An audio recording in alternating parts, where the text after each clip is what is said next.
फरोशी की तमन्ना अब हमारे दिल में है, देखना है जोर कितना कातिल बाजुए दिल में है।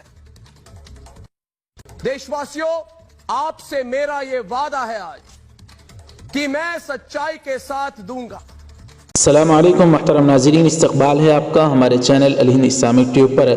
डिबेट्स में कुत्तों की तरह भौंकने वाले और किसी एक की गलती को लेकर पूरी मुस्लिम कौम को बदनाम करने वाले गोदी मीडिया, दल्लाल मीडिया के चैनल्स पर तकरीबन बॉलीवुड के 38 प्रोडक्शन हाउस ने दिल्ली अदालत में मुकदमा दर्ज करवाया है।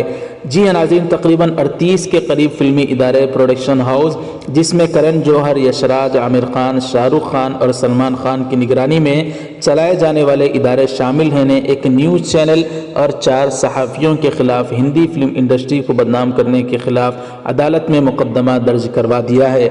नाज़रीन, दिल्ली हाई कोर्ट में रिपब्लिक टीवी के अर्नब गोस्वामी, जो कि जिस तरह से तबलीग जमात को बदनाम करने में सबसे आगे था, ये बदबख्त दल्लाल एंकर अर्नब गोस्वामी और प्रदीप भंडारी और टाइम्स नाउ के मशहूर चेहरा राहुल शिवशंकर और नाविका कुमार के खिलाफ दरख्वास्त दायर की गई है। सुशांत सिंह राजपूत की मौत से जुड़े बॉलीवुड में मंशियात यानी ड्रग्स की जांच के दौरान बॉलीवुड सुर्खियों में आया था। इसी के पेश नज़र इन चैनल्स और अर्नब गोस्वामी के खिलाफ दिल्ली अदालत में मुकदमा दर्ज करवा दिया गया है। अब देखना यह है कि दिल्ली अदालत इन सब के खिलाफ क्या एक्शन लेती है और किस तरह इनके मुकदमे की समाअत होती है। बहरहाल नाज़रीन इकराम, आप हज़रात इस सारी खबर को किस तरह से देखते हैं हमें ज़रूर कमेंट करके बताएं। वीडियो को लाइक कर दें, ज़्यादा से ज़्यादा शेयर कर दें। हमारे चैनल अल हिंद इस्लामिक ट्यूब को सब्सक्राइब फरमा कर बेल आइकन पर क्लिक करके ऑल पर क्लिक कर दें। जज़ाकल्लाह।